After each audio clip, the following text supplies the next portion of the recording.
It'll be delayed. That's 0. We're already at 0. We're live. I wouldn't watch it on Facebook Live. In fact, I would turn off any other windows so you get the best reception you can get. I would just close all the tabs out except for this one. If you want to watch it, you can do it on your phone.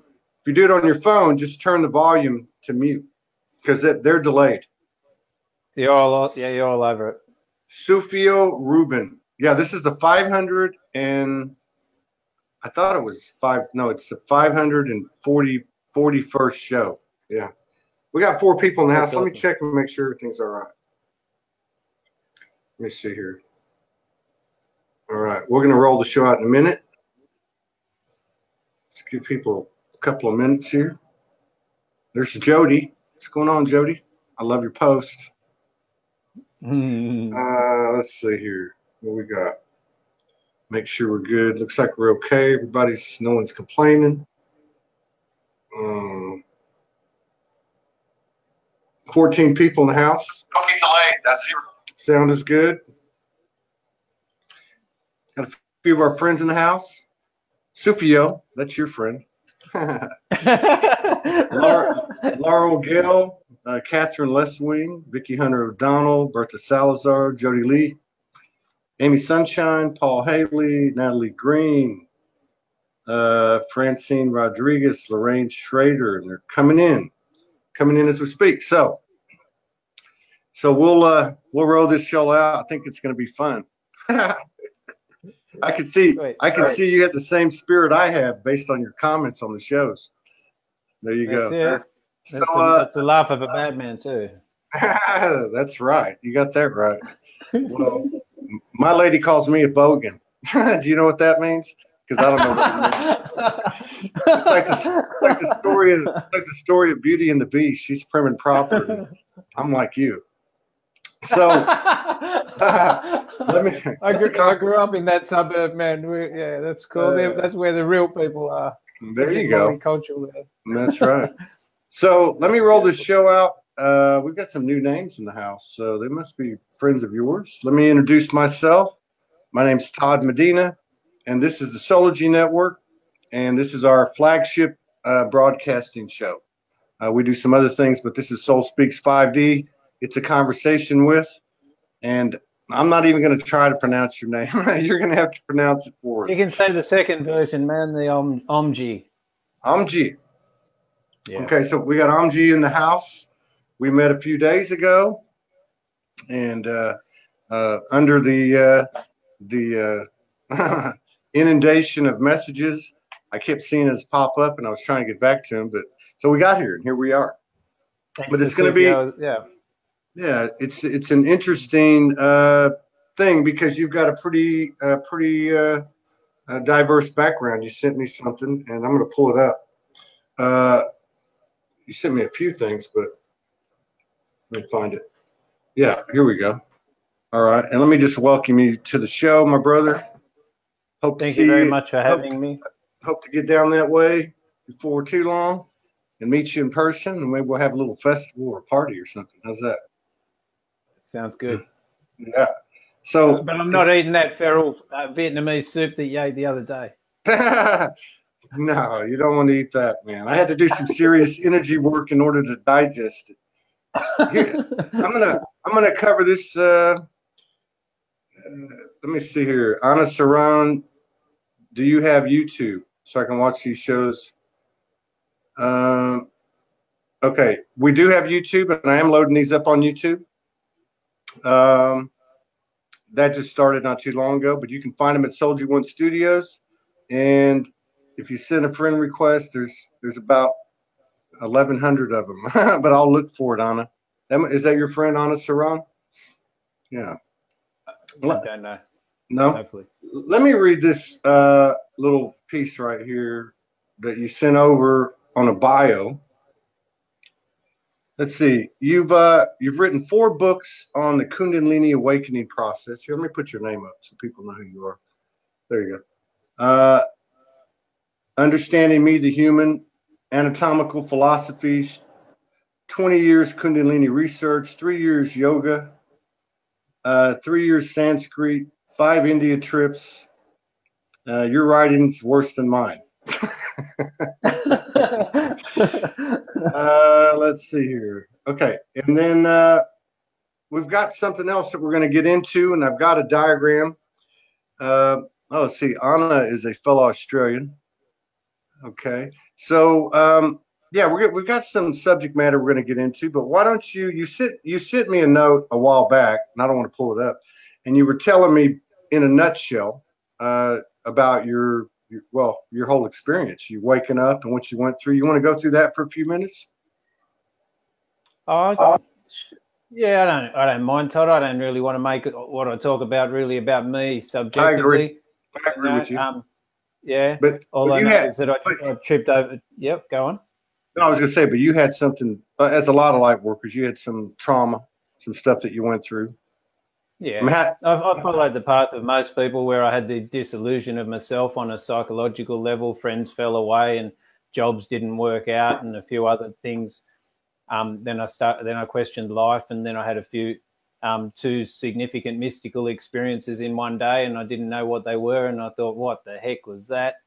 And then I spent the next 7 years trying to understand the mystical experiences, and then of trying to be able to assimilate into the everyday culture since then. So that's the hardest part, once you realize God and the unity of all being, to try and come back and assimilate into a functional reality as the human, you know what I mean? Like, yeah. So that's what I've been trying to do, and I've been trying to document that on the way. I've got a YouTube channel that to try and keep me sane, and I basically wrote the books of the What on Earth is Kundalini series to just to document my own experience to myself and try and work it out. So I tried to remain sane in that, or I knew what was going on, and I didn't really want to anyone else to validate my interpretation. I felt comfortable with the deep investigation and my fanaticism into that. And then the only thing that I believed, it wasn't other gurus or other opinions. The only thing that I've ever let lead me and decide for me is what you call the truth chills, which are those I call them the truth chills, man. You can call them the goosebumps, whatever it is, you know. So when you think of something to do with the spiritual law and the universality of being, then you get a confirmation through the external part of yourself that's quite validating. So now I am located in Tasmania. My life's dedicated to the experience of Kundalini, the knowledge, the physiology relating to it, the psychology of it, and it all comes from the yogic context and the philosophy of Tantra. And I'm about to build a temple dedicated to the oldest known language on the planet, which is called Sanskrit. And the Sanskrit language, I believe, because I'm a radiographer, I've actually found through that profession, because I take x-rays, it's the only job in the world, or one of the only jobs in the world, where you reassure yourself on a daily basis that not everyone's physical. So because you're actually seeing through people, so you know that we're all energy.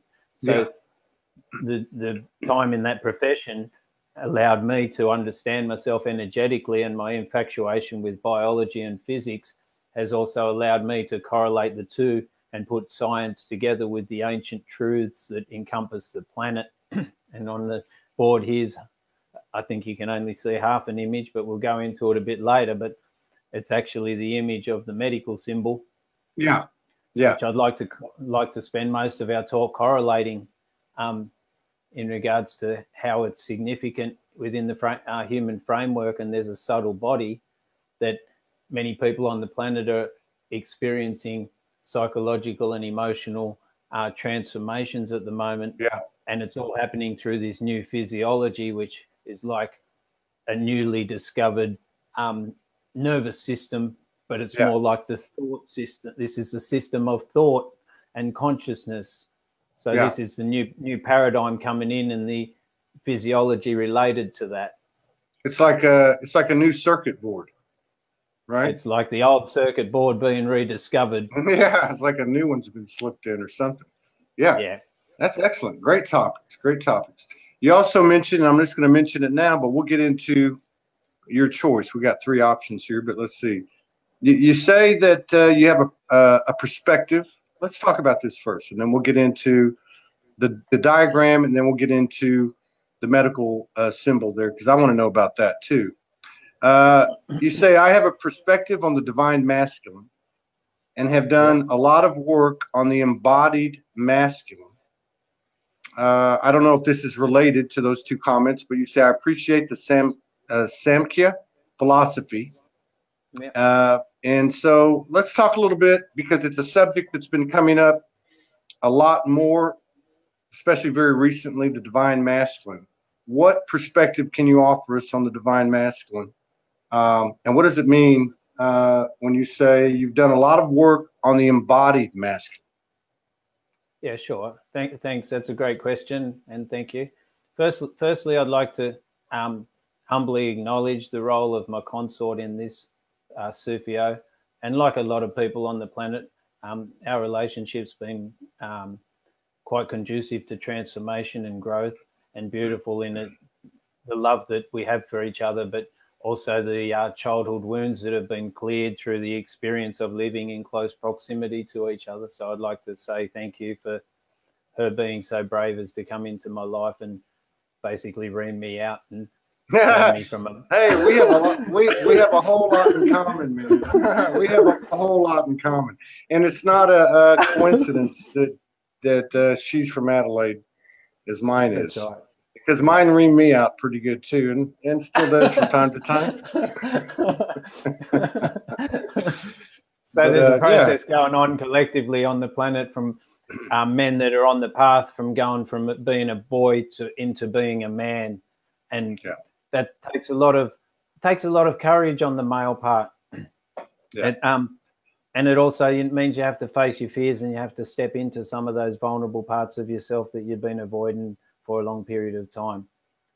As far as the divine masculine goes, I've done a lot of reaching out in the last year and a half to try and connect with people that represent themselves in the field of what's sacred sexuality, and and there's some books like David Data and his prodigies or students, like Justin Patrick Pierce and John Wineland, who have really embodied what is really significant for a male to embody. And those things that the divine masculine or the embodied masculine does, basically it's an internal journey first, Todd. It's not anything to do with any divine feminine outside, because if you look at the tantric philosophy, let's go there first. The tantric philosophy talks about two things. It talks about pure consciousness, which is seen as Shiva. Right. And that Shiva is nothing at all. It's the space in the bathtub. It's the space, the container, the substratum of existence that allows everything to happen on top of it. So the divine masculine is really just a stillness, a presence, a non-judgmental being that is without influence, without providing solutions. It just simply holds the space. And ultimately, that is the divine masculine according to the tantric philosophy. The tantric philosophy talks about everything that's manifest as being what they call Shakti. So everything that is experienceable is the divine feminine. That's why the tantrics worship the whole of experience to realize the divinity of Shiva, of the real essence of life. But to use that, they need to utilize everything in what they call the dualistic realm. Right. And everything apart from Shiva is dualistic. Right. Everything. Yep. So all of creation. So there's that aspect, which is tantric. There's the physiological aspect, which is to do with how I've understood it, being an anatomical philosopher. I believe that there's what we talk about masculine and feminine energy. We talk about expression of one of our brain hemispheres at any one point in time. And it's been shown that physiologically, we predominate from one hemisphere at a time for up to 2 hours. And then for about 2 minutes, the brain hemispheres are balanced, and then it flips into the other brain hemisphere, right? So it doesn't matter which one you are. That's why sometimes you're all go, go, go. And that's the masculine energy, the externalized awareness, the one that's rational. It sees things. It goes to work. It works out the finances. It talks. It's really, really structured in its own expression. The other part of our brain is the feminine part, the feminine expression. So everyone's got the masculine and feminine in them. The feminine is the part that is to do with the creative, the intuitive experience, the arts and the musical part of our experience actually comes through that side of our brain. So physiologically, there's a balance going on, and the goal of all the spiritual practices are to balance the hemispheres of the brain so you can prolong a meditative state. You're good. Can you hear me? If you look into the philosophy of the human framework, there's also a bit of a scam going on to do with we're so externalized, we're thrown into our left side of our brain so often thanks to the Industrial Revolution, because we get up and we work for 2 hours, then our brain wants to go back into the right side of our brain and relax. It's to do with the sympathetic and the parasympathetic nervous system also. Yeah. But can you hear me? Yes, sir. Okay, I just want to make sure. Go ahead, keep going. Yeah. So every 2 hours, because our brain changes hemispheres and we go from our masculine to our feminine, the workday's worked out around 2 hour breaks where we have some sort of stimulant where we re-kick into the left side of our brain so we can be externalized and more productive and work harder, basically. So, get on the conveyor like the hamster on the. So let me ask you this: is that? And that's a fascinating fact. I've never heard it before, but I believe you 100%. Do you think that element of being on one side or the other, as you described, is something that's evolving and changing with this transition we're going through?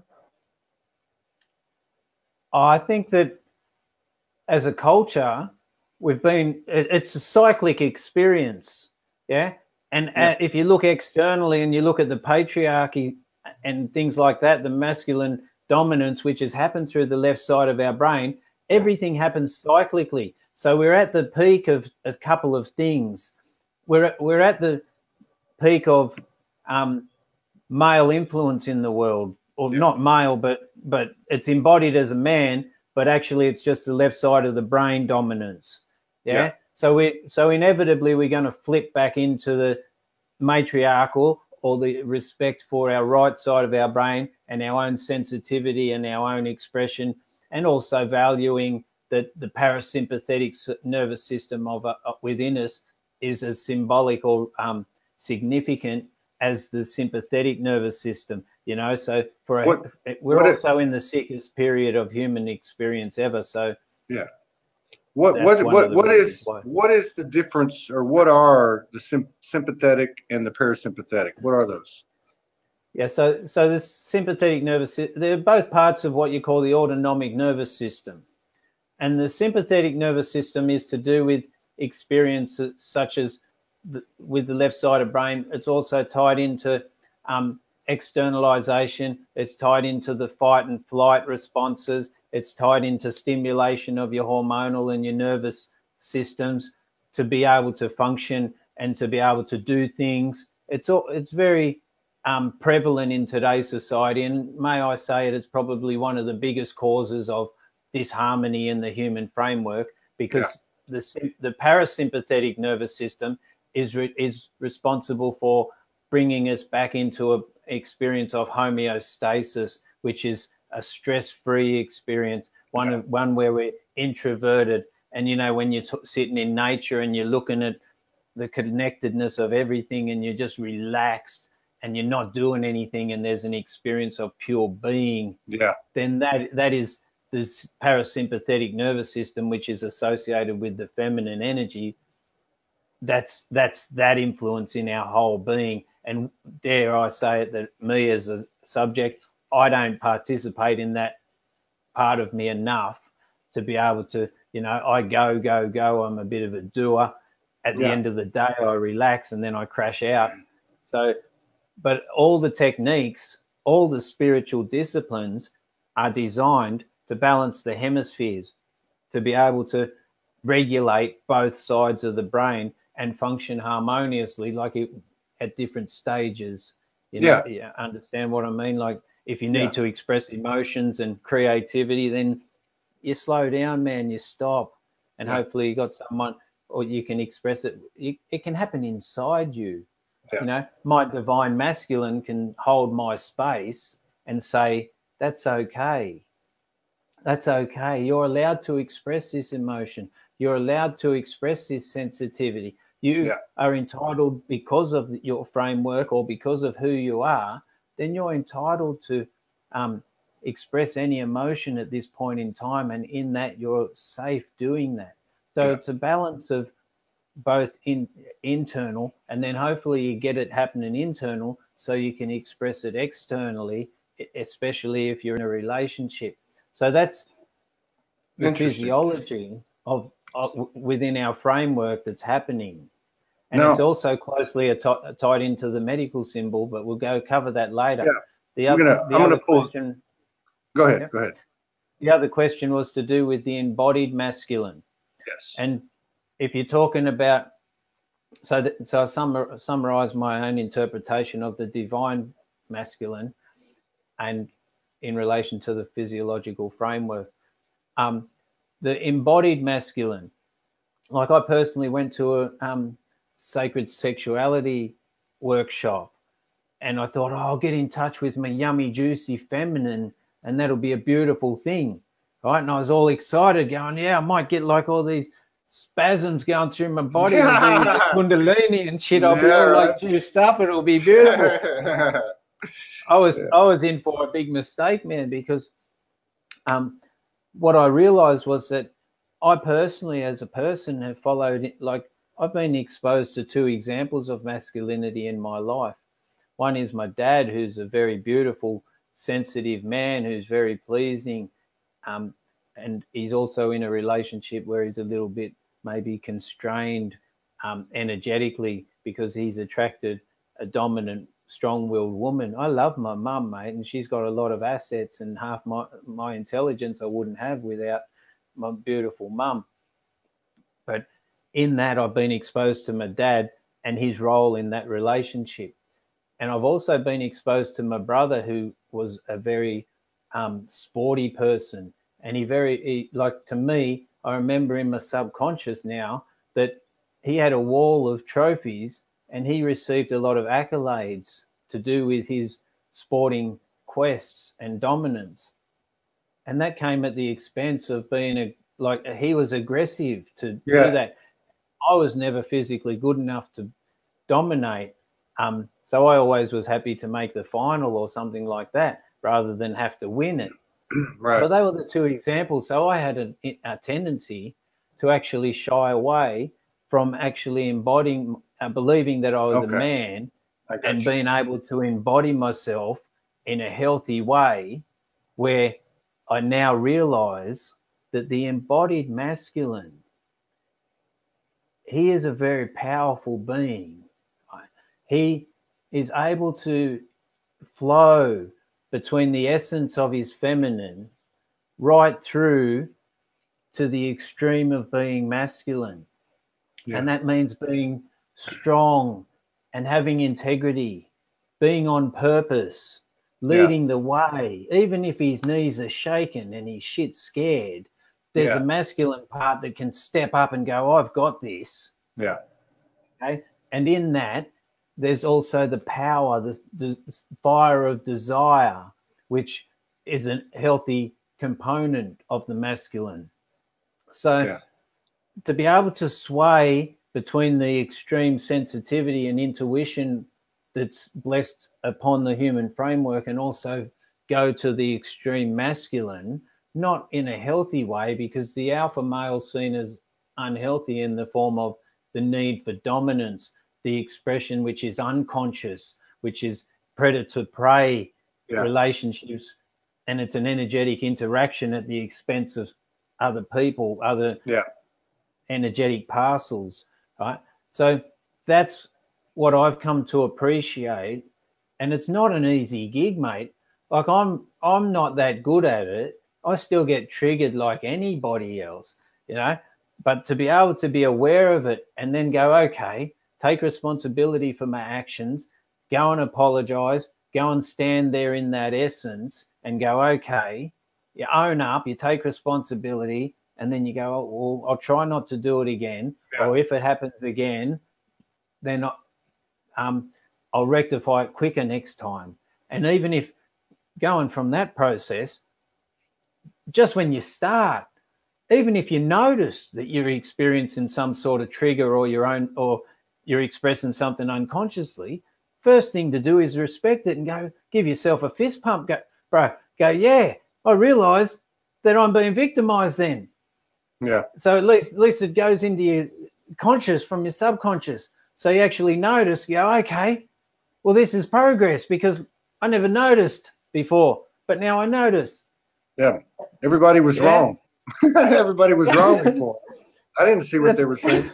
No, I totally relate to what you're saying. I actually do. I mean, it seems like over the last few weeks, there's been some kind of shift. I probably shifted. I don't know, but I'm not in trouble. Definitely shifted, bro. Especially from the 27th.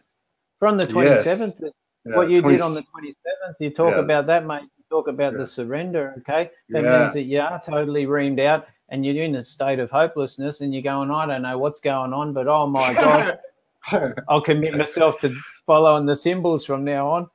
So you go, okay, get on your hands and knees and you go, mate, and you jump off the cliff, you know, and you go, God, you got me.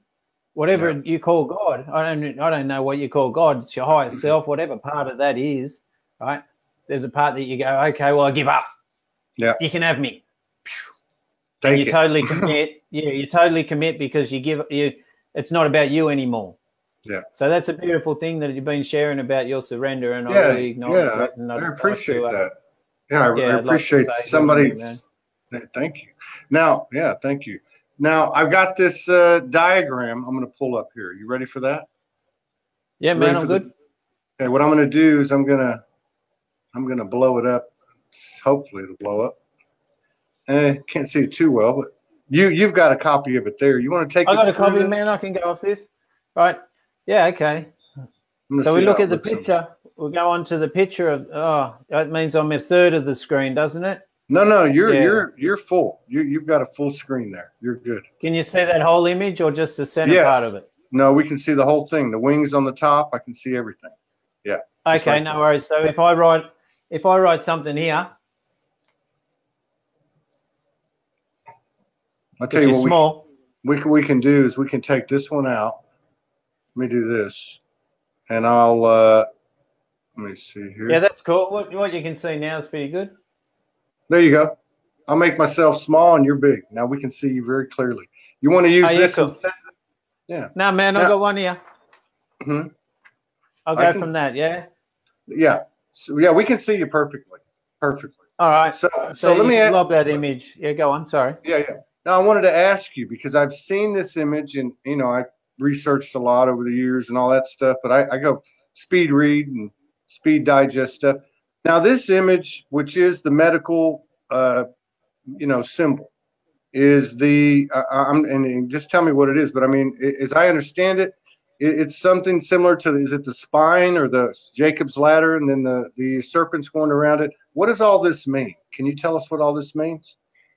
Yeah. Oh, ultimately, it's this universal symbol of the bridge of consciousness that lies within the human framework. Okay. Yeah. And there's remnants of this symbol throughout the planet. Yeah. So it talks basically we'll go into it. But if you look at a couple of examples, the first example is the Egyptian god Thoth. Yeah. It was the staff of... We call him... You can't read that? No, we can read. You read that? Yeah, we call him Thoth in Texas. Yeah, God bless America. They interpret everything uniquely. Yeah. So there's a reference to it with Thoth. Okay. Thoth was the god, one of the most revered gods in Egypt. Yeah. And he was seen as the messenger of the gods. He was the scribe. Yeah. You know, and so he had direct contact, and also, with the divine beings. Yeah? Yes. But also in that, Thoth is the origin of the word thought. Yes. That's where thought comes from. So this actually is relational to the thought process as well. Yeah. But if you type in staff of Thoth, then this image will come up. And then Thoth goes into Greek and Latin philosophy, and he becomes Hermes.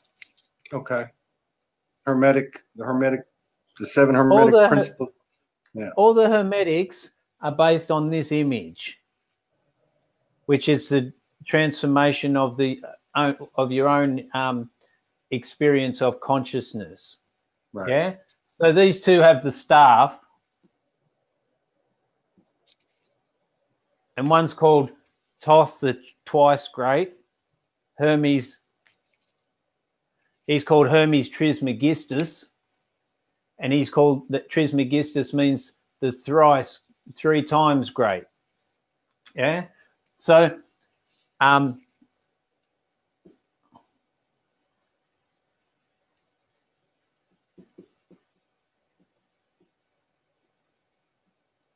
what does that say? Looks Greek. They're both Greek, bro, for sure. So one says the Asclepius and the Caduceus. Yeah. Which is what the name of this staff is called, depending on where you are in the world. Yeah. And that's the basis of the medical symbol. There's also, so if we go into the medical symbol,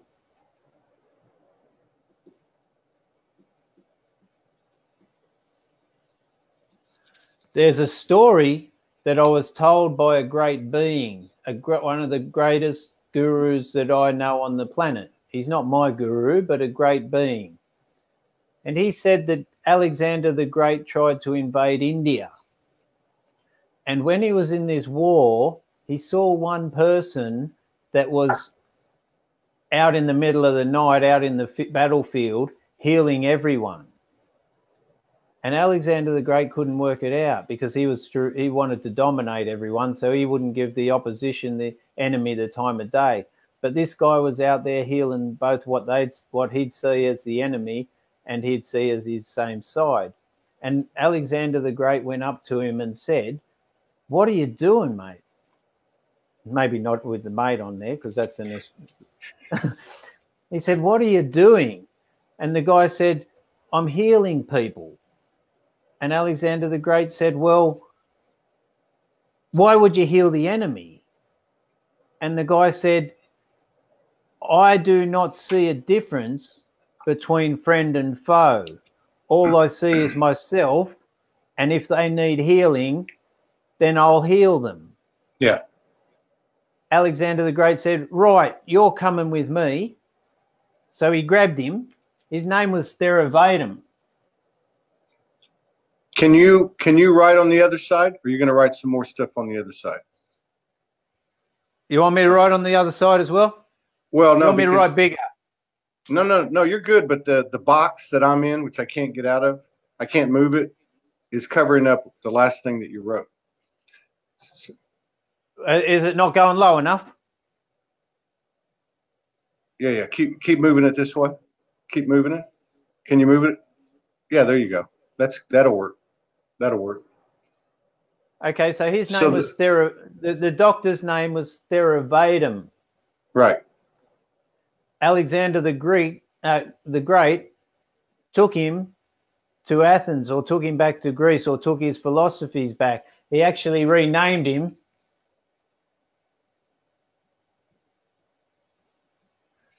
Therapeus. Therapeus. So then that's where the word therapy comes from. He was originally Indian, got renamed Therapeus, and we have the medical symbol and all the medical traditional stuff that comes out of Greece and Latin is to do with his symbol and the concept of therapy. Yeah. I want to give a big shout out to everybody in Adelaide. There's a whole bunch of people in Adelaide out here tonight. That's a good sign. That's a good synchronicity. Yeah. It's a beautiful thing. Yeah, it is. Hi, hello Adelaide from Tasmania. Now, you were born in Sydney, but your consort was born in Adelaide, right? Correct. Okay. Yeah. And she loves Tasmania. It's cold and windy. I heard it was really cold there. I heard it was really cold. Yeah, it's been cold recently, but that's the way it is. It's a beautiful place, and the lifestyle here is really great. Yeah. So basically, there you go. There's the staff of Hermes, staff of Thoth. How it's named the Asclepius, the medical symbol. How it became the medical symbol. The other thing that it also represents is it's deep in the yogic philosophy, but there's a couple of concepts that we haven't covered. Oh, can you still see that box? We'll just put. I'm covering it. I'm gonna move myself off the screen. I'm just gonna have you on the screen. All right. You can ask questions, though. Yeah, you can hear me. Yeah, I'm just gonna. Yeah, sweet man. No worries.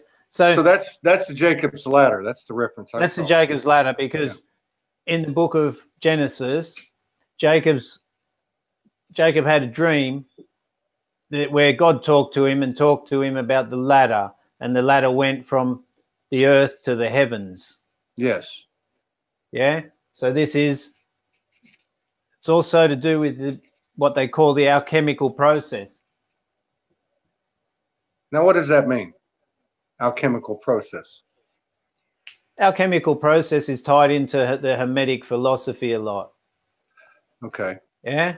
It basically, the alchemical process there's a couple of contexts. The first one is the scientists that aim to turn lead into gold. Yeah. Yes. So basically it's a little bit along the story, which is the equivalent in the yogic philosophy and the analogy of the lotus being the lotus flowering from the mud in the bottom of the water, and then it grows up through the water and then blossoms on the top, but it's still rooted in the mud of the lake. So it's to do with the experience of unification. Yeah. Can you see the bottom of it? Let me get your name off of there. I can. Hang on.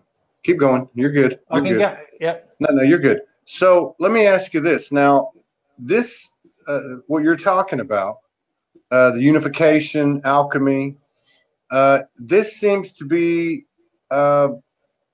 occurring to us now in more of exactly right. In more of a collective fashion. So 100%. The significance of your studies and the work that you do is it's very appropriate right now. I would, because this is happening to us on a collective basis. Yeah. That's it. This is the process happening within the human framework at the moment, and it's happening like never before in the history of humankind. Right. And it's phenomenal. Yes, it is. And it's quite accelerated, and there's a lot of people that'll be on the wave. There's a lot of people that'll be helping people onto the wave. And there's a lot of people that'll be drowning. Well, but that's the way it is. They chose it, and we're all born in the image of the Creator. So we're basically we're getting exactly what we created on every individual level. Yeah. So basically, yep. No, I was going to say, now this staff, I'm going to call it a staff that runs in the middle with the two serpents going around it. Would this be a symbol too of the masculine and the feminine? Each one of those snakes? Definitely, 100%. Yeah, but we'll go into the yogic philosophy now.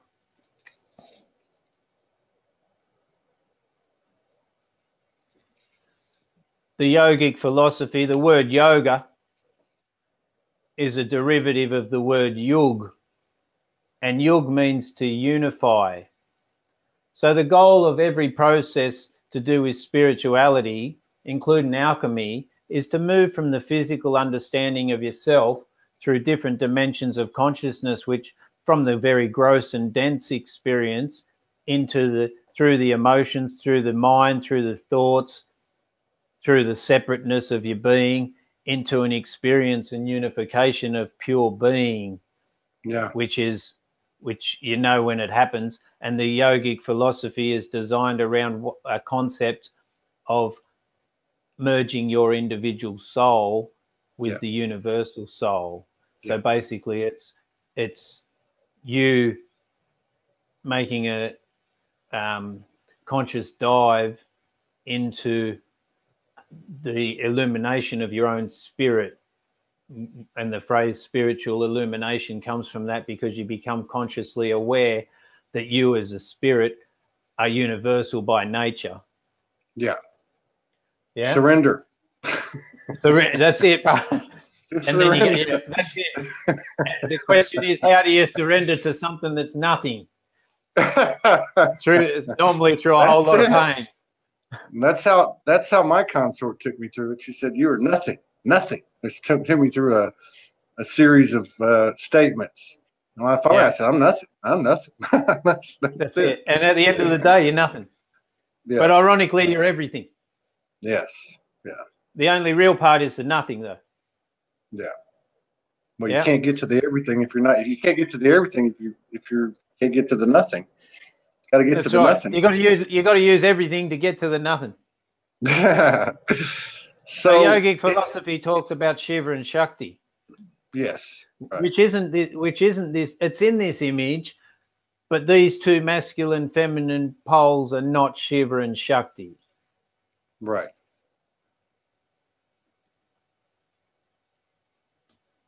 Let's see. Oh, I see. Right. Shiva and Shakti. Yeah. Shiva and Shakti. So these things, these what they call channels, they call them nadis in Sanskrit. They are actually energies of experience, and one is what I called before the left side of the brain, masculine energy, and one's the right side of the brain, feminine energy. Yeah. Okay. So one is called Ida.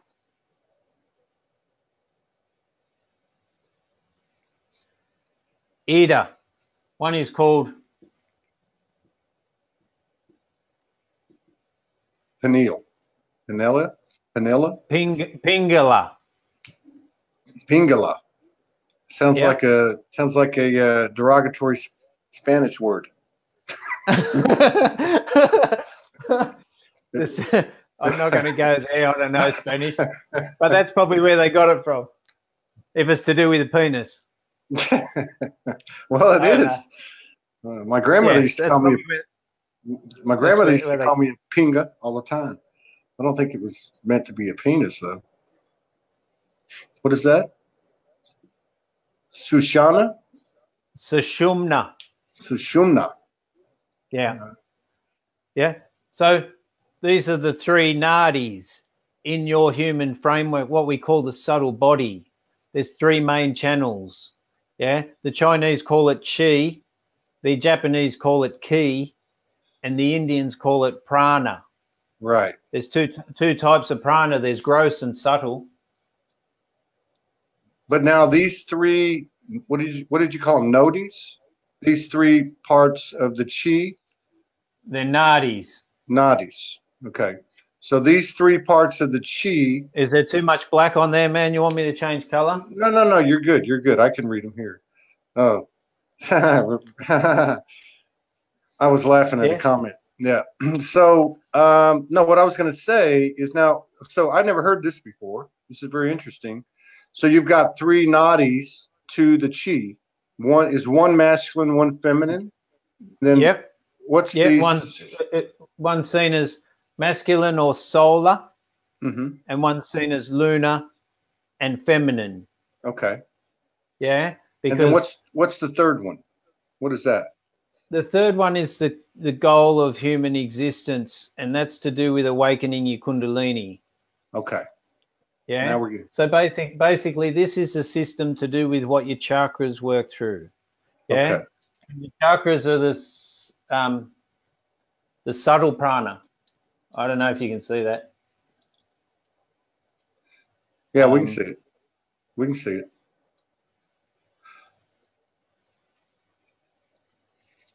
Wait up. I made it. That's it. I'm glad Renee Harris and Morgan are having a good laugh.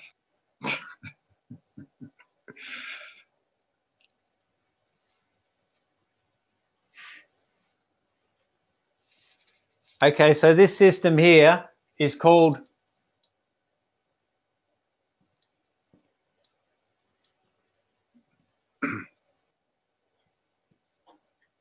the Linga Sharira, which is known as the subtle body.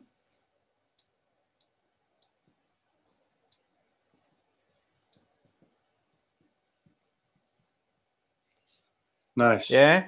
So within the subtle body, which is the new paradigm we're understanding, the main part, not to disrespect the aura, which is a part of what they call the gross prana, the more dense form of prana. This is the most subtle form of prana in your body, and this is called sukshma prana, which I don't expect you to know or remember because you're not going to get tested on it. Basically, I hope not. basically, everything that you ever express or experience physically, emotionally, psychologically is to do with the what's going on in this subtle body. It's like the aerial that's picking up the TV reception before it gets the image on the screen. Okay. Yeah. So in here, you've got the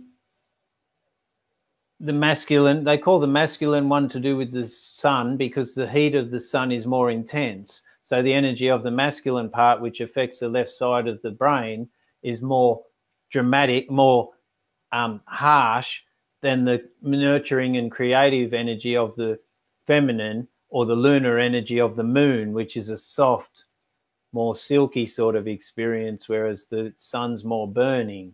Yeah. Yeah. So the goal of every philosophy on this planet, whether it's the staff of Thoth or the staff of Hermes, even the tree of Sephirot to do with Hebrew, the yogic philosophy also covers it as well. And the goal is the process of alchemy where you move through the chakras. The goal of yoga is to activate, purify, and balance all the chakras. Right. So then you can have a healthy expression.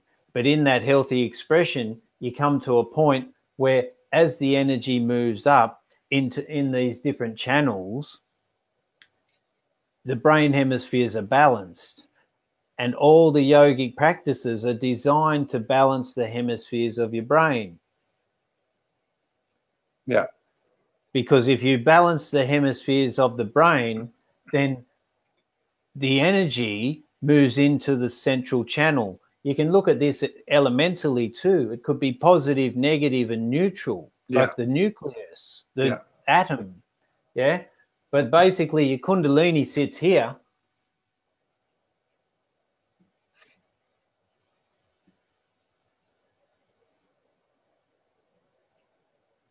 Yeah.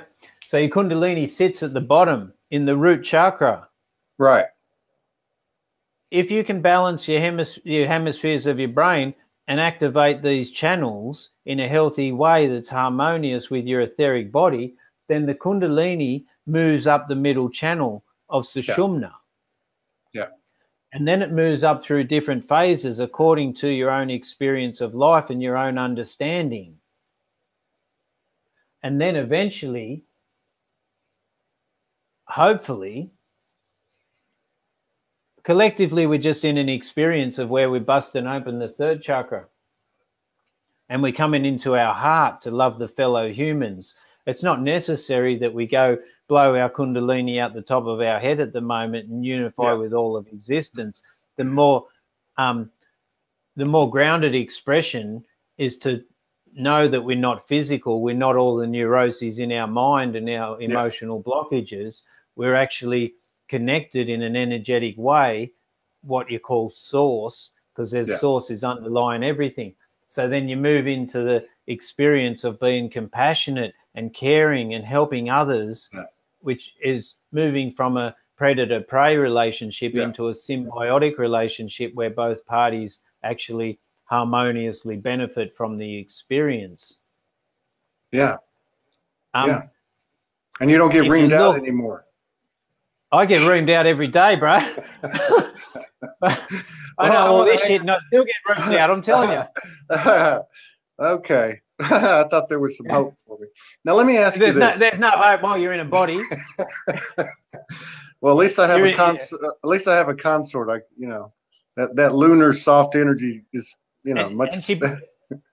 You got that lunar soft energy inside of you as well, which is coming to the fore. The other thing is that she's a beautiful woman and she has the ability to love and embrace her own shadows. And according to her post today, she put a beautiful post where loving the shadows is almost essential to it is 100% essential, because if you can't love your own shadows, or you won't be able to love anyone else's shadows.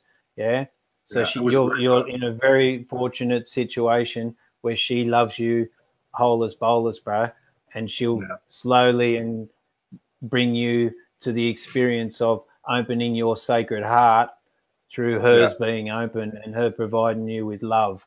So you can be. And I won't be a bogan anymore. No, you'll always be a bogan, bro.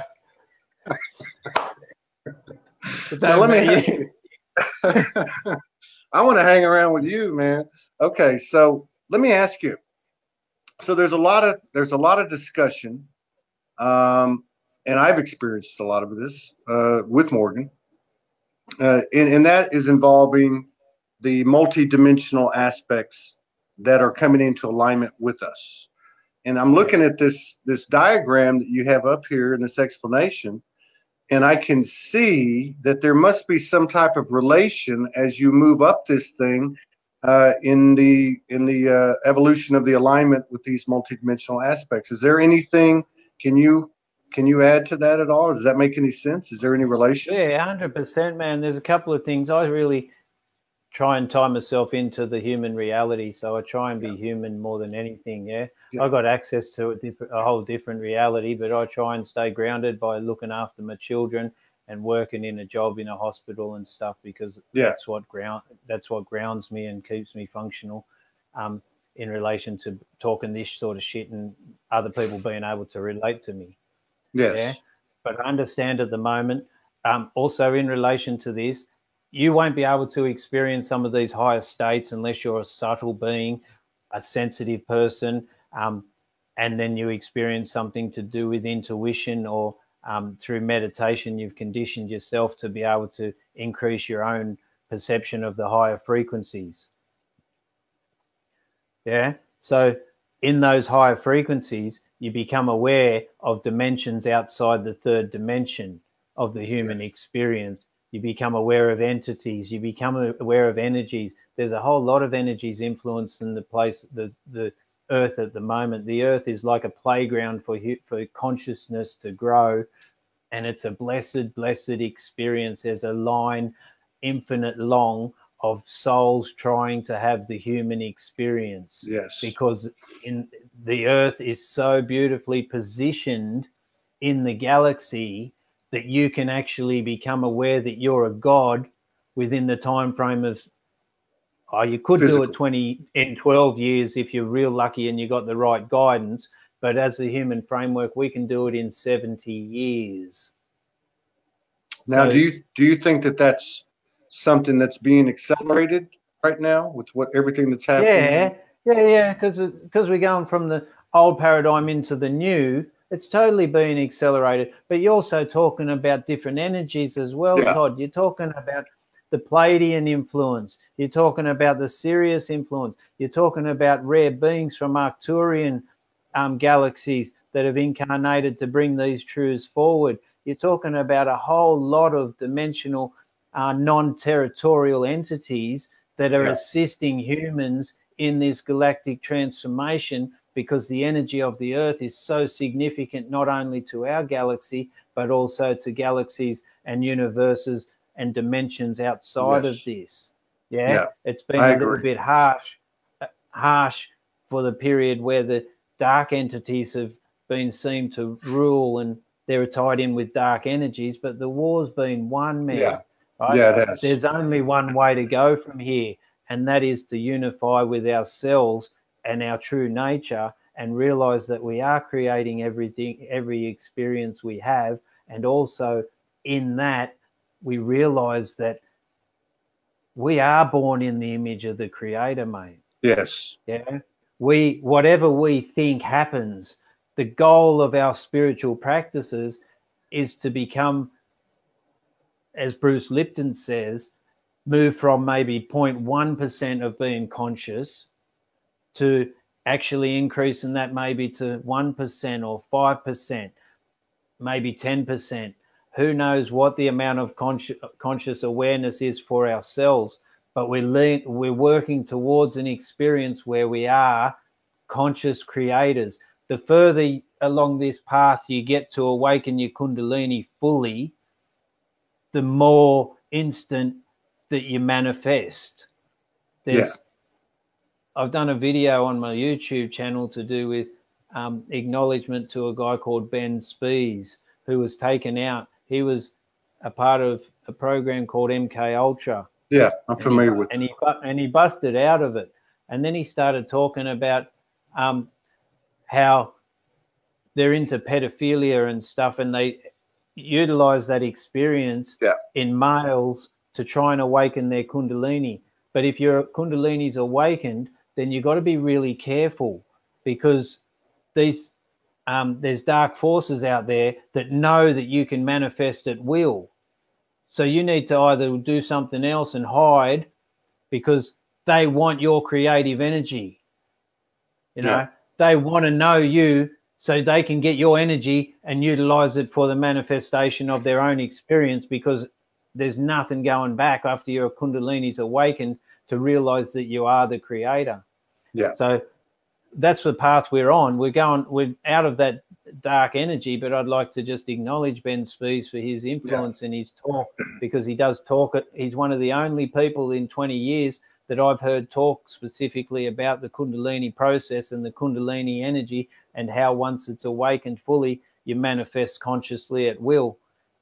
And so this process is happening on a unified global scale at the moment, and it's phenomenal how many people are waking up and what influence that energy has as we increase the vibration throughout the planet. And talks like this, such as you doing a great job and getting exposure, it's so brilliant for us to be able to share the energy and help increase the vibration throughout the planet, so we can come back to our source and come back to sharing the world and creating the paradise that it could be through the transmutation of alchemy and the realization our thoughts actually manifest, you know. So it's all there, mate. It's all there, and we're getting a lot of help.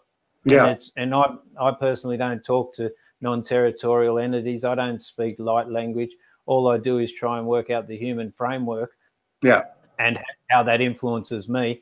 And because I realized that the oldest culture on this planet was gifted with the experience of Sanskrit in their etheric body, which is a talk for another day probably, but the 50 letters of the Sanskrit alphabet resonate within the chakras, the six chakras, and you can directly influence your own being and your own experience you can purify your being, but you can also do magic through the Sanskrit pronunciation. And on that note, I'll tell you that the word is chakra and not chakra. Chakra. Well, that's okay. I'm not telling you. I'm letting you. Yeah. That's good for me because I'm Spanish. I'd rather say it the right way. Chakra. You say it the right way, bro. Chakra. Chakra. Yeah. Okay. Because there's 3 different S's in Sanskrit, and the word chakra doesn't start with either one of them. Okay. So, yeah. Yep. All right. And so I have a question too. And I know I've heard other people talk about this. When I was in my early 30s and I was doing quite a bit of meditation and chanting and stuff, I had my first Kundalini experience. And it was very, very powerful. It scared the living shit out of me. It went right out through my head and even beyond that. So I would say that, at least from a personal standpoint, that was a Kundalini experience. I don't think that I went back to it because it scared me. But I did go into a very creative manifestation period after it happened. Now, can it be, you said a minute ago, it can't be shut off. Is there anything that you can tell the audience that signifies that your Kundalini's wide open, has been open? Is there anything that happens that's uniform to every human? That's a very good question. And I've found that people experience realizations and awakenings in their own way. And it's all totally subjective. Yes. Yeah. I agree. The thing that I've found that is very similar, like there's a website called the emergingsciences.org that has a course on there to do with how to live with an awakened Kundalini. Yeah. I've found that there's a couple of things that happen in regards to your own transformation of consciousness. The first one is dissolution of your own self. You've got, whether you're in pain or whether you're just going through everyday life and you start thinking in a different way, your intuition kicks in, or your physical experience breaks down. So then in that, there's an experience to do with your higher self or the energy in your framework that can assist you in realizing the different parts of your subtle essence. That makes sense. That makes sense if I understand you correctly, because if I look back at my own situation, when that happened, at the same time that happened, I began to experience severe back pain. And this went on for about 12 years. And if I'm understanding you, and that's just a representation of what you're talking about, the physical. Well, I guess what you're saying is it forces you or pushes you into that higher level of communion with your body, with the source. Yeah, it certainly makes you more aware. You go out from yourself, so you no longer, you have experiences where you're no longer this organic framework that's designed around the experience of consumption, which I call a mind-body experience, where you put your mind into action to allow either your mind to benefit or your body to benefit, and you normally go for the utilization of yourself to be able to experience pleasure as an unconscious entity, and that's often at the expense of other people. So you transform into a more deeper appreciation of yourself, the energies that influence you, the connection with other beings, the realization that it's not just you, so you become a lot more compassionate. You become a lot more appreciative of life. So, and there's a lot more acceptance, even in your adversity.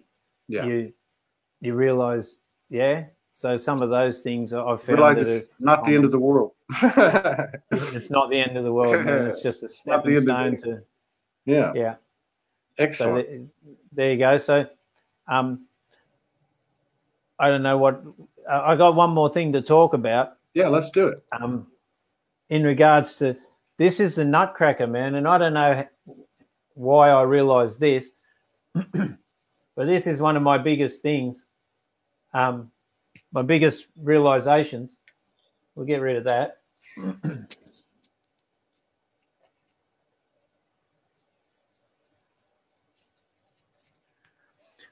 So if you've got this male and female energy,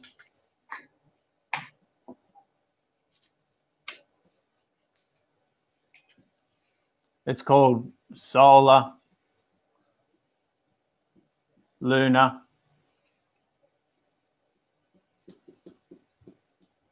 only for the sake of writing words, we're going to say negative, but it's not negative because it's beautiful. Yes. Yeah, it's all both parts of the battery. Without one, you wouldn't have the charge. Right. Yeah. So you've got these two energies that are functioning in your human framework. Right. If you look at this symbol analogically, according to the Garden of Eden, let's just say the two energies that you've got are, and I'll stake my house on this, mate.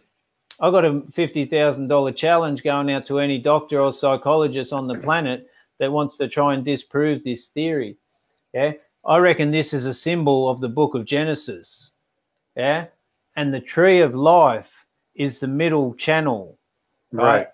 So if you look at it, if I look at it the way I see things, these two beings, according to the story, are in an experience of unification.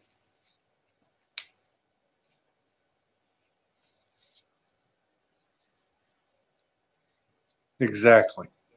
Right? So they're unified. They are devoted to God initially, totally in bliss, totally naked, not seeing the difference of anything, looking after paradise in their garden. There you go. There's a tree, and they talk about the serpent. The serpent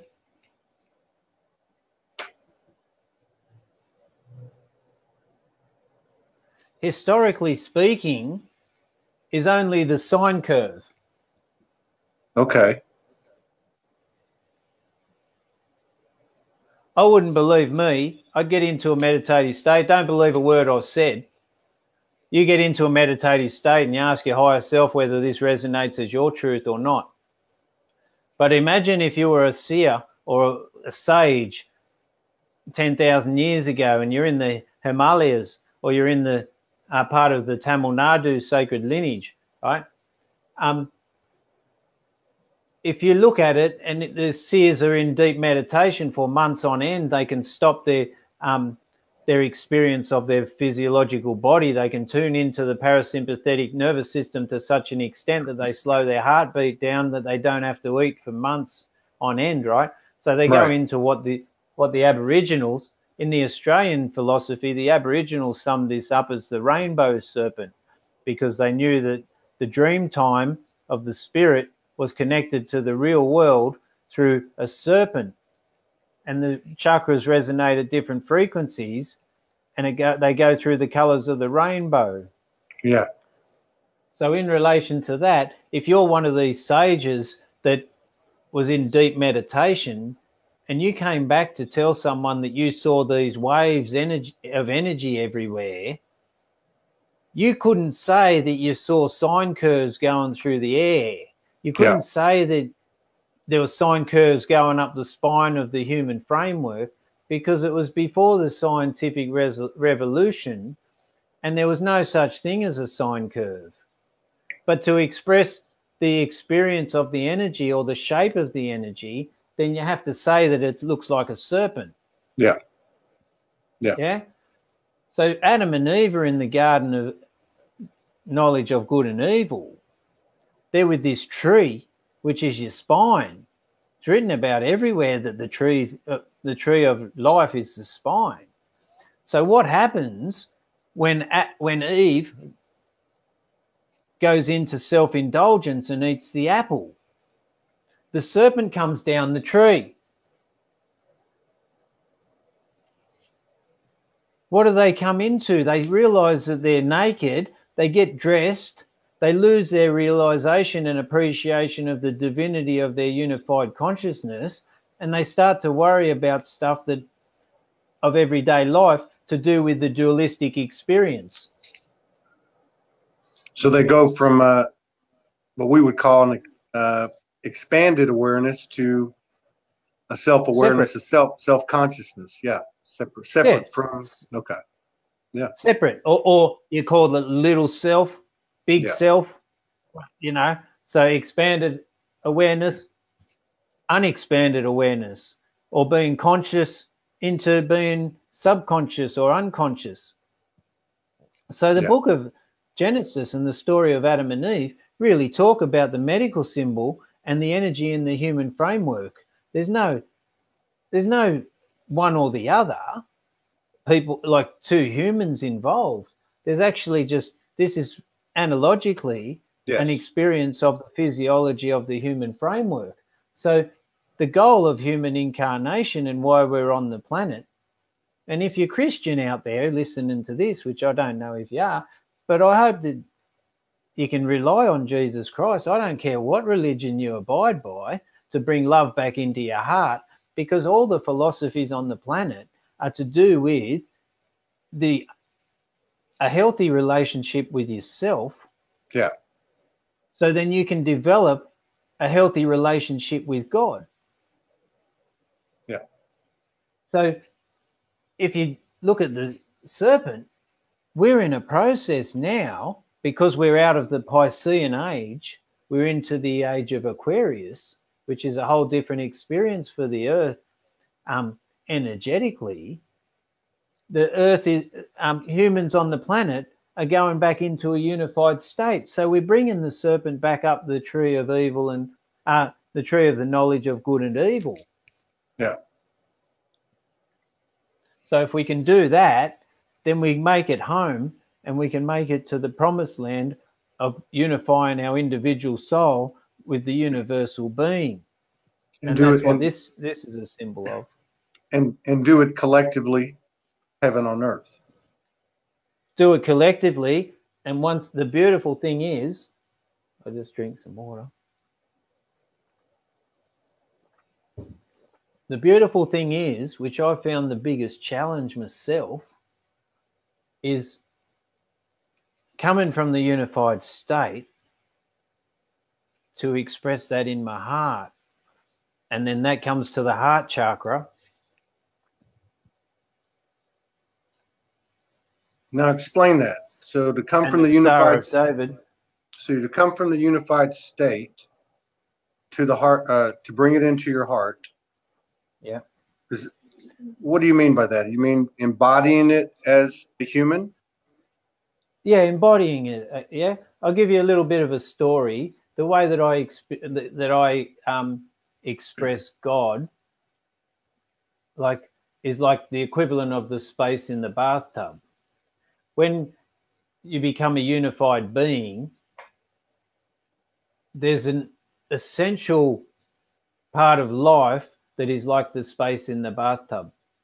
And that is like, if you imagine the bath, man, it doesn't matter if you've got a bath, you know what a bath is, right? So the bath has 5 sides. The space is in the bath. So what do you do as a human? You fill the space up. You fill it up with warm water, cold water. It doesn't matter. You can choose what temperature water. You can get in the bath. You can do whatever you want in the bath. If your bath's big enough, you can have 20 people in there. You can have 1 person in there. It doesn't matter. But while you're in the bath, the space is still there.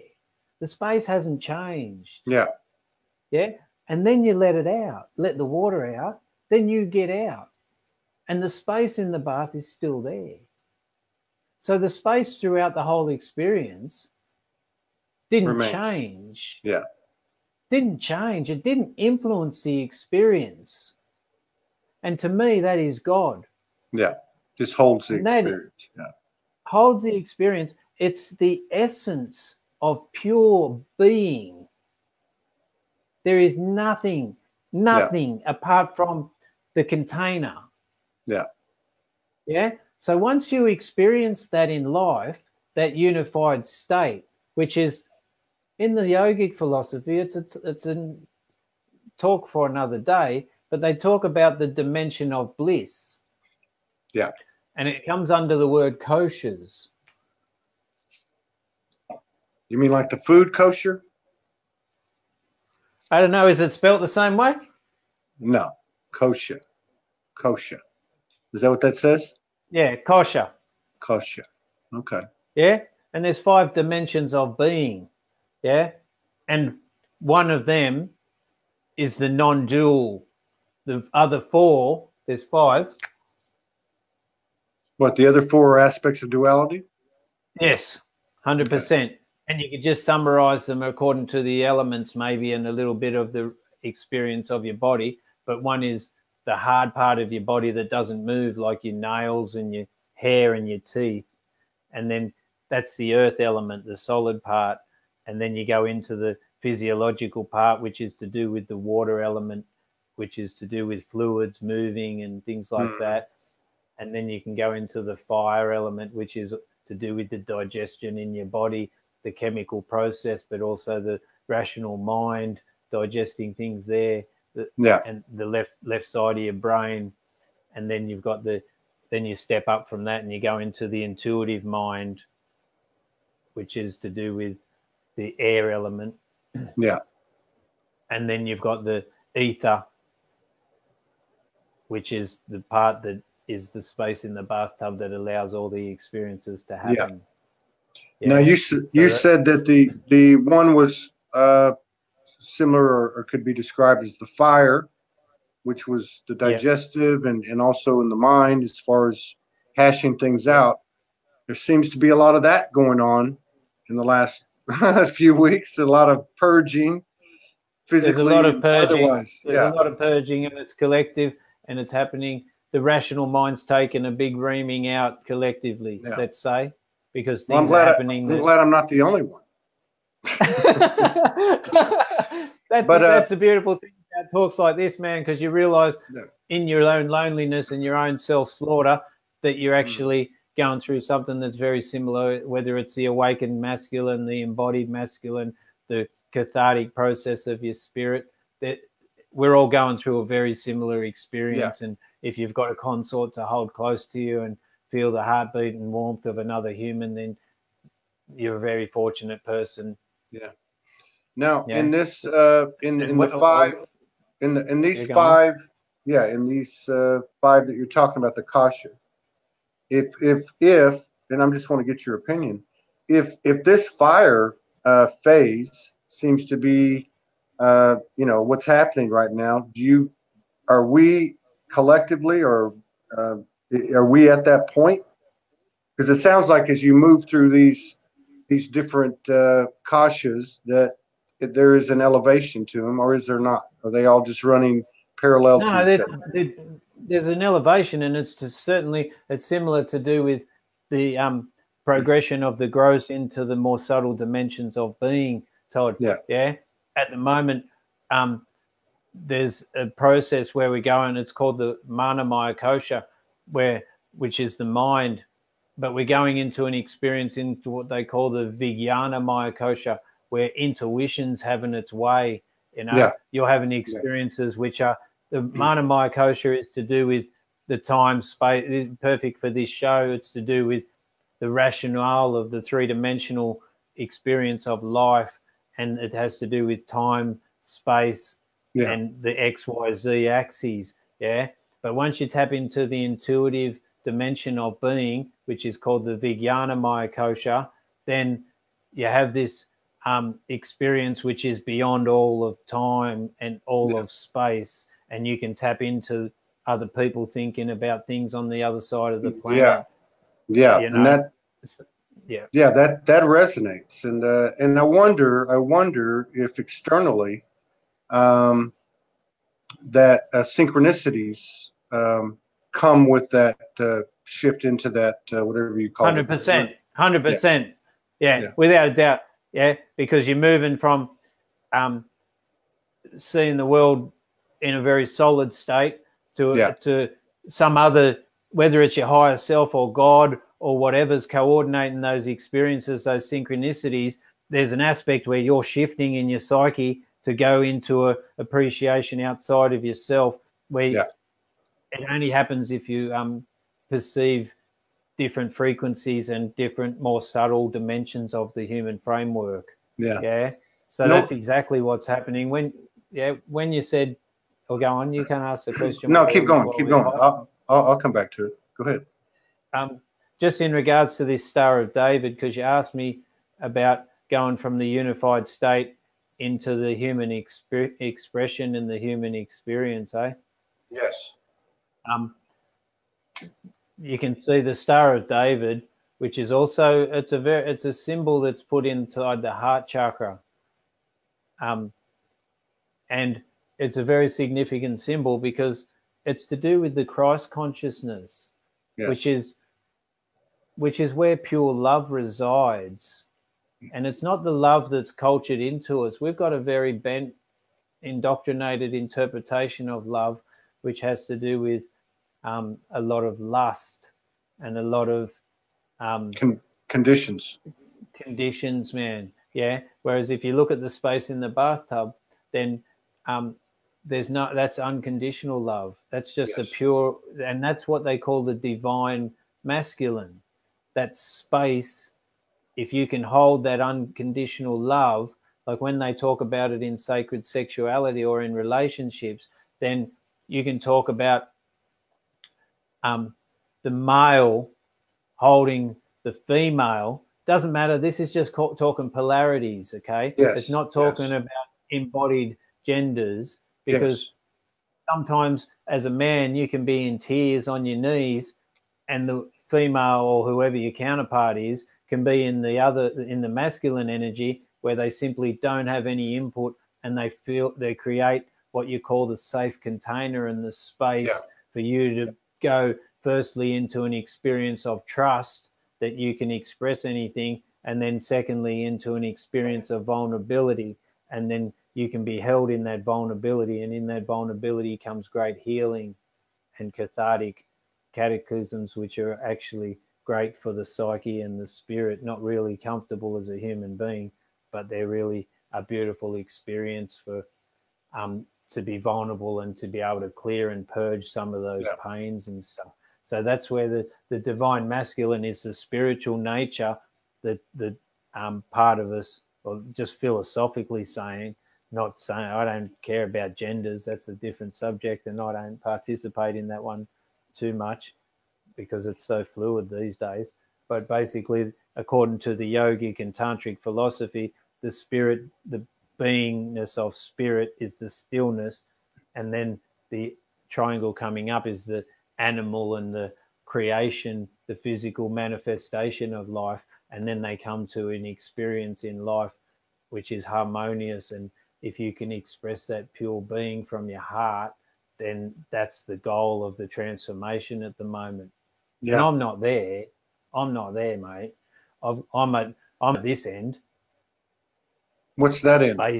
Spacey, disembodied, not feeling, running away with my little boy childhood pains. I got my consort down on the earth, grabbing me by the feet, saying, "Don't float away. Come and give me a hug." Yeah, I can relate. Come and let me rub some of this love off onto you, no matter which way I express it. But you're here to love, and you're here to be that expression of that pure being. So I love it, man.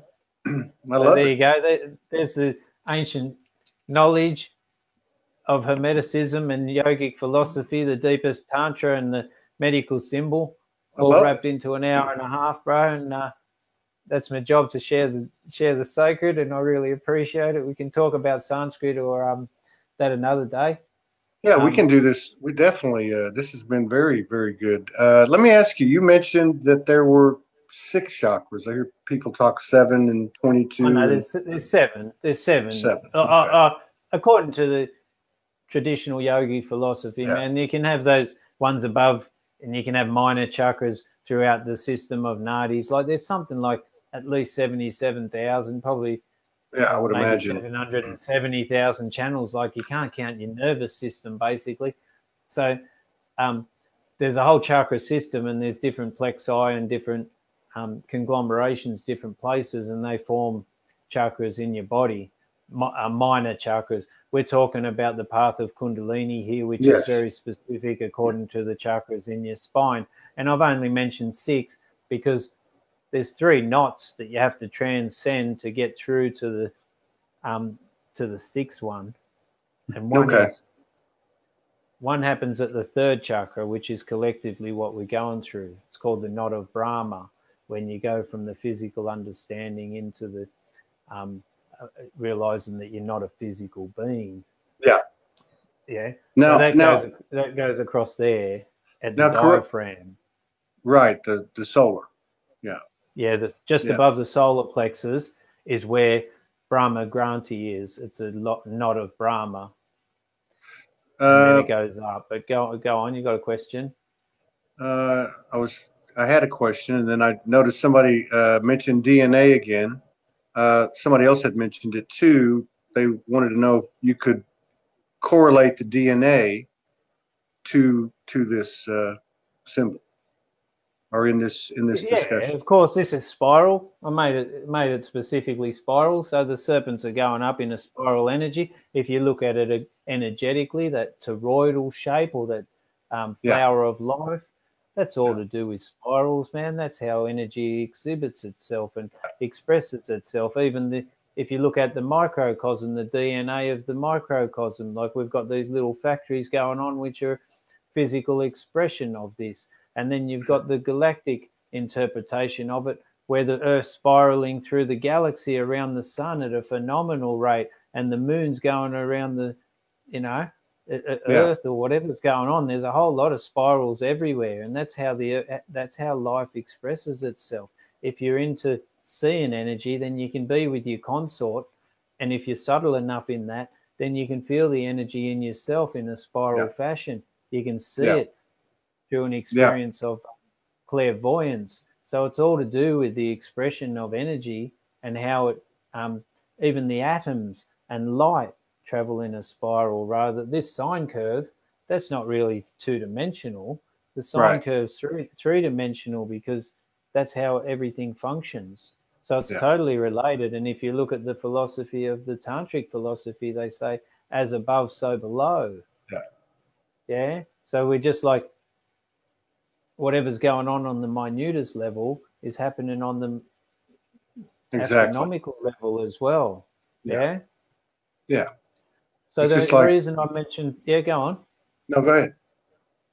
So the reason I mentioned 6 chakras is because this is the main path of Kundalini, to bring, to balance you and activate your chakras in a harmonious way. So your Kundalini goes into Sushumna and then travels up the central channel, and then it pierces 3 different knots. So then when people talk about their Kundalini going up and going down, that's because there's a knot there that's locked, which isn't a part of their conscious awareness at the moment. So the first one is the physical, to transcend the physical reality, so you know that you're not the physical being. And then there's another one just above the throat, or just between near the throat chakra, and it's to do with the tentorium in your throat. And that's to do with what they call Vishnu Granthi, where you move from the realization between realizing that you're not the physical being, you start to question whether you're the accumulated thoughts and patterns and the emotions that you've accumulated during your life. And then if you look into that long enough, you realize that they're just vibrations in the energetic field of your own psyche. They're not really you. And there's great sages and seers out there that have talked about who is the I. So then it's almost like you're the bathtub, and the vibrations were the things in the bathtub. That's right. The micro. That's like the water or something, bro. So then you filter through that. So let me ask you one last thing too, and I want to follow up on what you do and where we can find you. Now Now, and correct me if I'm wrong, but it sounded to me like that the emphasis of this collective evolution that we're going through is not necessarily about the Kundalini on the micro level going all the way through out the top of the head, but it's actually a journey into the heart. This at is the moment for human awareness, human consciousness, because we've been so locked in the lower three chakras for so long. Yeah. We're just piercing the veil to realize that we're not people of a nation. We're not designed to work all our lives to pay off a house we never own. You know, pay for our funeral. I like that. Yeah. Like, what kind of sense does that make? I think that's when I really woke up. I thought, how do you pay to get out of a world you came in free? So what's the name of your YouTube channel? Well, my YouTube channel. You want me to finish with the last knot first? Yeah. Of the Kundalini. Yeah, I'm sorry. Yeah, that's why I only did 6 chakras, because there's another knot to do with you're not the physical body, you're not the vibrations in your mind, you're not your emotions locked in your emotional body, and then you realize, am I really? What am I? And you realize that you're this spiritual being. Yeah. Right. And then there's a part where you go, okay, well, I'm this spiritual being, and then you go, well, I'm the bathtub. Yeah. Okay. And then you go, okay, so then that's the 3 stages. And then you go, okay, am I really the bathtub? What's the difference between the space in the bathtub and the space everywhere? So then there's a final step to do with realizing there's no separateness from anything. Right. Yeah. So that's where the spirit, and when that happens, your Kundalini fully awakens. I'll move this back. Your Kundalini fully awakens, and you move it from the Muladhara chakra right up through the 6 chakras, and your energy, this is the goal of Kundalini and the goal of human existence. The goal is to move the Kundalini, which they call Shakti, return Shakti to the abode of Shiva. And that happens when you awaken it and you transcend everything and you merge with the ultimate reality and the pure essence of being. And that also is very significant physiologically, because it's to do with you moving your energy up to your skull, which is called your 4th ventricle, and it's the hypothalamic pituitary axis, which sits there above the pineal gland. Yeah, and then from there on, it shoots out your 7th chakra, which is also, and that's a perfect note to finish on, because the seventh chakra is the crown chakra. Yeah. And that's seen as the 1,000-petaled lotus, because it has, vibrationally, it is seen within it to have 20 times the 50 letters of the Sanskrit alphabet. So it has 1,000 vibrations going out of your skull. So then that's when you unify with everything and you lose yourself. Yeah. And if you look at the 1,000-headed serpent, which is what I was talking about with the energy being serpents instead of sine curves, then the 1,000-headed serpent, if you look at that picture, there's a picture on my wall. Just wait up, man, I'll get you a picture. It'd be like an afro. It's an afro, bro. It's like Medusa. Yeah. If you see that picture on the wall? Yes. You see behind all the gods, there's a serpent. It's a 7-headed serpent in that picture. Can you see that? Yes. Just maybe. Yeah. Hopefully the resolution's good enough. But that's what they call. That's what they call Sheshnaag. Sheshnaag. Sheshnaag. The word. Yeah. I'll write it down. Sheshnaag. And so SHESHNAAG. The serpent is called the Nag, and the Shesh means 1,000-headed serpent. 1,000. I believe that's your last name too, isn't it? Sheshnaag. That's not my last name, bro. That's just my Monica. That's my handle on YouTube. I know. That's what I meant. Omji. Yeah, that's Omji. All my life's just all about Sheshnaag. Yeah. because, and you can find me at sheshnaag.com. You can find me Sheshnaag Yoga Center on YouTube. There's a whole shitload of videos there. Okay. Yeah, if you would put those links in the comments so people can find you. And I love this. So Shakti is finding its way back to the Shiva abode, which is as a copy, as my consort says. That means that the Shiva, the higher, is reaming Shakti, moving Shakti up the ladder. That's right, 100%. Yeah. But without Shakti, you wouldn't know Shiva. Yeah, I enjoyed this. This was a lot of fun. I'd like to collaborate again. And it'd be my pleasure, man. Anytime. Yeah. Given the given the synchronicities, I mean, I know a lot of people. Like I said, there was several people from Adelaide, and there's some other people there from Australia. There's no coincidences. So I imagine we'll be doing some stuff together. We'll talk about it. We'll talk about it in 2 or 3 days, 3 or 4 days. Yeah, that'd be good, man. I'll let some of this integrate, and then we'll go from there. But it's been a pleasure, and I really think that you're doing a great job getting out there, following your passion, also taking a good reaming out to be able to become a bit more conscious. I'm trying to keep them to a minimum. I'm doing my best. I'm trying to keep them to a minimum. But I thank you for that. I thank you, and I thank you for your service. Thank you for your service to humanity and to your consort for the role she plays in your life. I hope to meet both of you. I think I will, and I'd love to have you both on the show. That'd be an interesting conversation. I won't be talking so much then. That's okay. That's okay. I think it would be full of activations, though. Yeah, I'm sure she's extraordinary, just like Morgan. Well, listen, I appreciate you, brother. No worries, appreciate everybody tuning in. Yeah, we got a couple. Yeah, absolutely. Thank you so much. Go through the comments. I'll answer something if they require it. That'd be cool. And I'm really fortunate for the experience. I'm really humbled to be able to share the sacred. So thank you for letting me have the opportunity, Todd.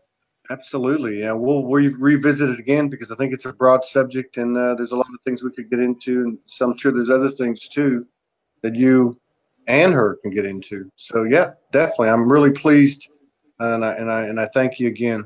Endless gratitude, love, respect, honor, and reverence. I'll see you later, everybody. We got a couple of great shows tomorrow, and maybe a radio show in another 30 minutes or an hour after I go take a walk. Om Namah Shivaya. That's what Om Namah Shivaya means. Salutations to the great being. Omni Mashivaya. Om Namah Shivaya. I'm going to adopt that. I'm going to have to get you to send me that so I can practice it. I love your energy. I just love it. I feel a strong connection. I'll talk to you later. Thanks, man. Bye. We'll do this again. You take care. No doubt. Thank you.